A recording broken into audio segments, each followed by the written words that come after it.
પ્રકૃતિ શું છે તે જોવું હોય તો અત્યારે અમદાવાદમાં જોવા મળશે। અમે વાત કરી રહ્યા છીએ સાબરમતી નદીની। 12 મહિના એકદમ શાંત ચિત્તે રહેતી સાબરમતી તેના બીજા રૂપમાં આવી। સાબરમતી નદી એવી છલકાઈ છે કે રિવરફ્રન્ટ વોકવે પાણીમાં સમાઈ ગયો છે। બેરેજમાંથી સતત પાણી છોડાતા તેની લહેરો બંને કાંઠે ઉભરાઈ રહી છે।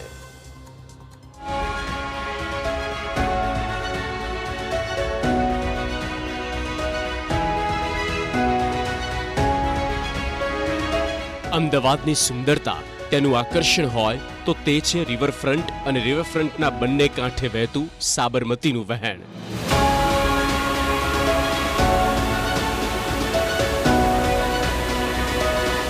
આ વહેણ જોઈને, આકાશી નજારો જોઈને ભવ્યતા તેની વધી જાય છે, પણ નજીક આવીને જોઈએ તો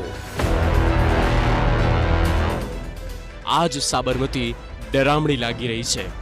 જુઓ તેની હાલની સ્થિતિ।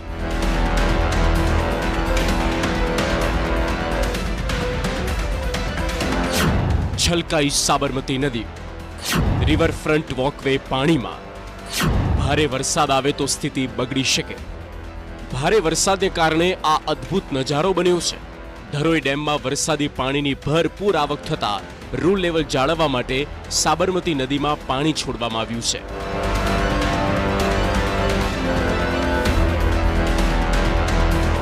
અમદાવાદના વાસણા બેરેજના કુલ 27 દરવાજા 12 ફૂટ સુધી ખોલવામાં આવ્યા છે। હાલ બેરેજમાંથી લગભગ 94,000 ક્યુસેક પાણી છોડાઈ રહ્યું છે। પાણી છોડવાને કારણે સાબરમતી નદીના બંને કાંઠાના વિસ્તારોમાં પાણીનો પ્રચંડ પ્રવાહ જોવા મળી રહ્યો છે। સાબરમતી નદીના પ્રવાહમાં ધીમે ધીમે ઘટાડો થવાની શક્યતા છે। જો કે તંત્રના અનુમાન મુજબ હવે જો આગામી કલાકોમાં ભારે વરસાદ ન પડે તો રાહત મળી શકે છે। ધરોઈ ડેમમાં જે છે 82% જેટલું પાણી ભરાઈ ગયેલું છે અને લગભગ 27 જેટલા ગેટ એમના ખોલવામાં આવેલા છે। જે પણ તો હાલમાં વરસાદ ત્યાં ઉપરવાસમાં બંધ છે, એટલે ધીમે ધીમે પાણીનો જે ફ્લો છે એ ઘટવાની શક્યતા છે। હાલમાં અહીંયા જે સાબરમતી વાસણા બેરેજમાં જે પાણી છોડવામાં આવી રહેલું છે તે છે લગભગ 94,000 ક્યુસેક જેટલું છે અને એમાં આજથી ઉત્તરોત્તર એમાં ઘટાડો થવાની શક્યતા રહેલી છે। અમદાવાદના 19 વિસ્તારો એલર્ટ। અમદાવાદ શહેરના 19 વિસ્તારો અને ગ્રામ્યના કુલ 133 જેટલા ગામડાઓમાં એલર્ટ જાહેર કરવામાં આવ્યું છે। મામલતદાર સહિતના તમામ અધિકારીઓ સ્થિતિ પર નજર રાખી રહ્યા છે। નદીના પટના વિસ્તારમાં હજુ પણ પાણીનો પ્રવાહ તીવ્ર હોવાને કારણે તંત્રે સ્પષ્ટ અપીલ કરી છે કે નાગરિકોએ પટ વિસ્તારમાં ન જવું। અત્યારે આપણે ટોટલ 27 ગેટ ફ્રી ફ્લો કરી દેવામાં આવ્યો છે, એટલે કે 12 ફૂટ ખોલી દેવામાં આવ્યા છે અને નીચાણવાળા વિસ્તારોને બધાને આપણે ગઈકાલે જ વહેલી સવારે વ્હાઇટ સિગ્નલ ઇસ્યુ કરવામાં આવેલ અને એની જાણ પણ બધા જિલ્લા વહીવટીતંત્ર તેમજ અમદાવાદ મ્યુનિસિપાલિટી કોર્પોરેશનને જેમ જેમ લેવલમાં વધારો તેમજ પાણીની આવકમાં વધારો થયો છે તે મુજબ આપણે બધાને કરવામાં આવેલ છે। અમદાવાદ ગ્રામ્ય વિસ્તારમાં એસડીઆરએફ સહિતની રેસ્ક્યુ ટીમોને તૈનાત કરવામાં આવી છે, જેથી કોઈ અનિચ્છનીય ઘટના સર્જાય તો તાત્કાલિક બચાવ કામગીરી હાથ ધરી શકાય।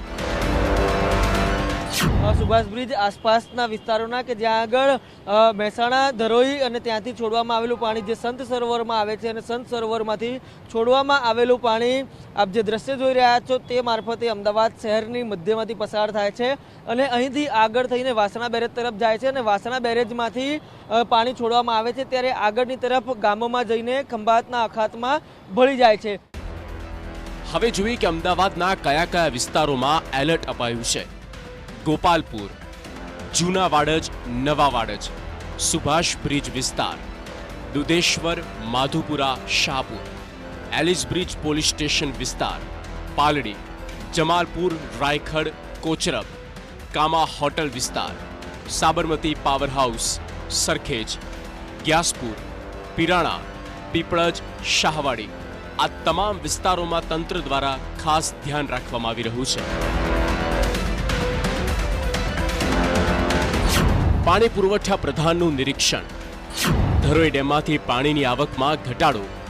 સાબરમતી નદીમાં પૂર જેવી સ્થિતિને લઈને તંત્ર એલર્ટ પર છે। પાણી પુરવઠા પ્રધાન કુંવરજી બાવળિયાએ પરિસ્થિતિની સમીક્ષા કરી અને અધિકારીઓ સાથે સંત સરોવર ખાતે નિરીક્ષણ કર્યું। હાલ સંત સરોવર ડેમમાં 66,000 ક્યુસેક પાણીની આવક નોંધાઈ છે, જ્યારે ડેમમાંથી છોડાવ 82,000 ક્યુસેક પાણીનો છે. મેં આજે સંત સરોવર ડેમ ઉપર અમારા અધિકારીઓ સાથે આ પાણી કેટલો આવરો છે અને હવે પછી પરિસ્થિતિનું શું નિર્માણ થવાનું છે એ અંગેની સમીક્ષા કરી. એટલે હવે ઉપરવાસમાં વરસાદનું પ્રમાણ ઘટી જવાને કારણે ધરોઈ ડેમમાંથી પાણી પણ હવે જે સ્થિતિમાં જેટલી આવક છે એ જ પ્રમાણમાં છોડવામાં આવે છે. એટલે અત્યારે વધારે વિશેષ કંઈ પાણી છોડવાનો કોઈ પ્રશ્ન ઉપસ્થિત થતો નથી. અને જેને કારણે આ 5 ડેમોની અંદર જે સાબરમતી નદી ઉપરના છે એમાં પણ વધારાનું પાણી અત્યારે આવવાની કોઈ શક્યતાઓ નથી. વધારે વરસાદ થાય એ પરિસ્થિતિ જે બને એ અલગથી. આમ સાબરમતી નદીનો નજારો હાલ તો મનોહર લાગી રહ્યો છે. પાણીનું સંકટ દૂર કરવા આ ભરાવો જરૂરી બન્યો હતો, પણ ક્યાંક ચિંતા પણ છે કે જો હજુ ભારે વરસાદ આવ્યો તો સ્થિતિ વિપરીત પણ થઈ શકે છે. Bureau report, TV9.